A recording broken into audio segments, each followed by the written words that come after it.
Tarkash news को 8 साल हो गया, आज क्या कहना चाहेंगे? देखिए, राजनीतिक तर्कस का जो प्रकाशन जिस ध्येय वाक्य से राष्ट्रीय विचार सटीक समाचारों के ध्येय वाक्य को लेकर हुआ था, आज उसके 8 वर्ष पूरे हो रहे हैं उसके प्रकाशन को।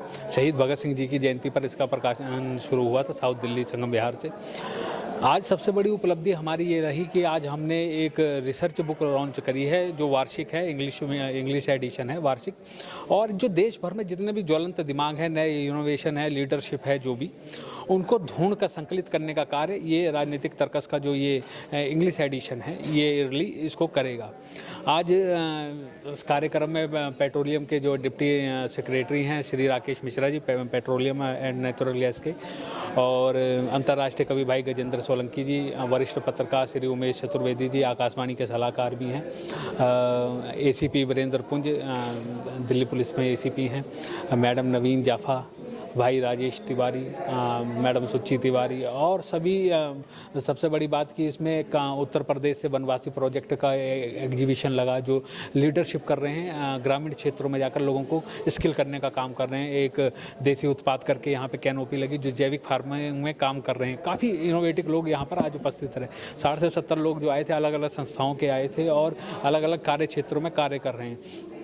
सबसे बड़ी बात है कि जो जिस उद्देश्य का, जैसे मैंने जिक्र किया कि राष्ट्रीय विचार सटीक समाचारों को लेकर जो राजनीतिक तर्कस का प्रकाशन शुरू हुआ था, तो अपनी 5000 किलोमीटर यात्रा करने के बाद उत्तर प्रदेश, बिहार, झारखंड की यात्रा करने के बाद फिर हमने संकल्प लिया कि हम एक और इनिशिएटिव शुरू करेंगे जिसका नाम था देश के नाम 100% मतदान। आज उसका पहला चरण समाप्त हुआ। यहाँ पर हमने 17 लोकतंत्र के देश के नाम 100% मतदान के, और इस अवसर पर जो इस पूरे अभियान के प्रणेता रहे IAS अधिकारी डॉक्टर हीरालाल जी, उत्तर प्रदेश में अपर परियोजना निदेशक हैं, वो किसी कारणवश नहीं आए, उन्होंने अपना मैसेज भेजा, पत्र भेजा, और ये अभियान अब गति पकड़ेगा। अब दूसरे चरण में जो हमने लोकतंत्र के प्रहरी नियुक्त करें और आज ये घोषणा भी करी, इस सभागार में जितने लोग थे आज उन सबको इस अभियान का संस्थापक सदस्य घोषित किया गया है, वो अपना सर्टिफिकेट ले भी सकते हैं।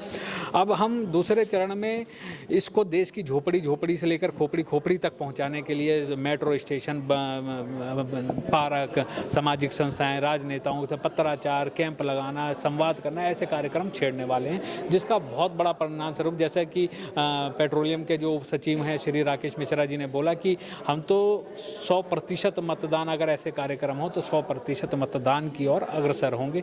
ये राजनीतिक तर्कस की उपलब्धि रही जो 8 वर्षों में समाज के लोगों ने और हमारे पाठकों ने, जिसमें ब्यूरोक्रेसी के लोग भी हैं, जिसमें बिजनेसमैन भी हैं, CEOs भी हैं, राजनेता भी हैं, न्यायिक क्षेत्र के और अपना चिकित्सक, स्वास्थ्य विभाग के सभी तरह के लोगों ने मिलकर इसको समर्थन दिया, और आज मंच से इस अभियान की प्रशंसा हुई। और लोग जो जितने भी सम्मानित अतिथि आए थे जो अपने आप में ख्याति प्राप्त है, योगानंद शास्त्री जी पूर्व विधानसभा अध्यक्ष रहे हैं, दिल्ली के स्वास्थ्य मंत्री भी रहे हैं, तो कहीं ना कहीं ये अभियान अब जोर पकड़ने वाला है, जिससे कि जो लोकतंत्र को केवल एक सांचे में ढालकर राजनीतिक से और इसको चुनाव से जोड़कर देखा जाता था, अब ये देश की विकास का, सुरक्षा का, समृद्धि का मूल मंत्र इसको लेकर हम लोग जाने वाले हैं। बात किया जाए 8 सालों का सफ़र कैसा रहा? 8 सालों का सफ़र, इसका जैसे कि मैंने आपको बताया कि हर तरीके के लोगों का हमें समर्थन मिला, जिसका साक्षात रूप आप यहाँ पे देख रहे हैं कि बड़े बड़े इनोवेशन भी आए, लीडर भी आए, सारे यहाँ पर बैठ के सबने एक मत से इस कार्यों की प्रशंसा करी है। जी सर, क्या कहना चाहेंगे राजनीतिक तर्कस को आज 8 सालों में? देखिए, बहुत अच्छी बात है। बड़ा संघर्ष करके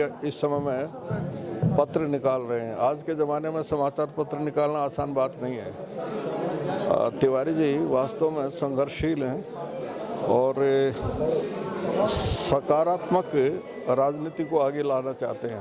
बात किया जाए बुक की लॉन्चिंग भी हुई है, भारत बेस्ट लीडर्स, क्या कहेंगे? भारत देश लीडर्स बुक के बारे में मैं ज़्यादा कुछ कहूँगा नहीं, इसलिए कि मैंने पढ़ा नहीं है, देखा नहीं है अभी। बात किया जाए जितेंद्र तिवारी द्वारा देश के नाम 100% मतदान का एक कैंपेनिंग चलाया जा रहा है, किस तरीके से आप देखते हैं और देशवासियों का इसमें क्या? नहीं, ऐसा संभव यदि हो जाए तो बहुत अच्छा है, लेकिन आज एक दूसरा तरीका भी निकल गया है नोटा का, तो बहुत सारे लोग उसमें नोटा में भी बटन दबाते हैं, और इसके लिए बहुत कुछ करना इसलिए पड़ेगा कि कई बार प्रयास हुए हैं, एक जगह झज्जर के पास एक गांव है जिसमें 98% वोट पड़ गया था, लेकिन वो रद्द करना पड़ा और दोबारा से वहाँ पर पोलिंग हुई। ठीक है सर, राजनीति तर्कस को आज 8 साल हो गए, क्या कहना चाहेंगे? अच्छी बात है। देखिए, सबसे बड़ी बात यह है कि जो कार्य किसी भी समाचार पत्र का और किसी भी मीडिया के किसी भी अंग का होना चाहिए वो अपना कर रहे हैं और निरपेक्षता के साथ कर रहे हैं। सबसे राष्ट्रीय चेतना को जागृत करने का काम कर रहे हैं। चौथा स्तंभ होता है मीडिया, और चौथे स्तंभ की जो भूमिका होती है उस भूमिका को अच्छी तरीके से निभा रहे हैं जितेंद्र तिवारी अपने राजनीतिक तर्कस के माध्यम से। आज बुक की लॉन्चिंग भी हुई है, क्या कहना चाहेंगे? नहीं तो देखिएगा, कहा जाता है जर्नी ऑफ 1000 माइल्स से स्टार्ट फ्रॉम वन स्टेप। तो 8 साल पहले स्टेप लिया था, धीरे धीरे उसका विस्तार होगा, प्रचार प्रसार जितना अच्छा होगा उसका चारों तरफ उसका संदेश भी अच्छा जाएगा। बात है जितेंद्र तिवारी द्वारा देश के नाम 100% मतदान का एक कैंपेनिंग चलाया जा रहा है। हाँ, तो होना चाहिए। देखिएगा, ये प्रैक्टिकली अगर थोड़ा मुश्किल या असंभव भी हो, लेकिन प्रयास ये करना चाहिए कि लोकतंत्र को मजबूत करना है तो हर व्यक्ति की सहभागिता हो। और सहभागिता किस रूप में हो सकती है? जब चुनाव होते हैं तो लोग इधर उधर पिकनिक मनाने चले जाते हैं, घरों से नहीं निकलते हैं, आलस से कर जाते हैं, लेकिन उसको ये एहसास रहना चाहिए कि देश का अगर नागरिक है वो अपने संवैधानिक दायित्वों का लाभ लेना चाहता है, संवैधानिक जो अधिकार हैं उसके, तो उसको अपने कर्तव्यों का भी ध्यान रखना चाहिए। और कर्तव्य सबसे पहला ये है कि मतदान का जो महापर्व है उस महापर्व के दिन अपनी भूमिका को निर्धारित करें और मतदान केंद्र तक जाकर मतदान अपना मत जिसको भी देना वो बात अलग है, उसकी क्या रुचि है, किस पार्टी पॉलिटिक्स किस व्यक्ति में किस विचारधारा में है वो बात अलग है, लेकिन मतदान केंद्र तक जाके अपना मतदान करें जिससे कि उसकी सहभागिता लोकतंत्र को मजबूत करने में हो।